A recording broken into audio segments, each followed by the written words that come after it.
Hi everyone, and welcome to my YouTube channel.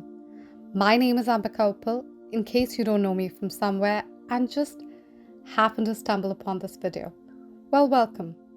On my YouTube channel, I make videos where I read out poems that I've written. And today I'm going to be reading out a poem that I wrote about climate change. I'm not sure of what your thoughts on this matter are, but I sure can feel the impact of climate change with every passing winter. I live in Canada, and the temperature with every passing winter seems to get milder on the whole. So let's get into the poem now.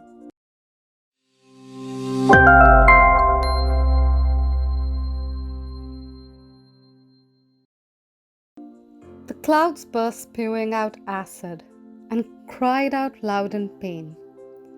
If you heard them closely, they said, "When the sun is to shine, we are pouring freezing rain." Climate change is real. Do let me know what your thoughts on this matter are. Do share this video with your friends and family. Maybe they'll like it too. And I'll come back with another video very soon.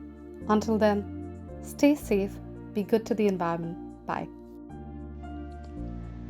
Subscribe to my YouTube channel to soak yourself in poetry.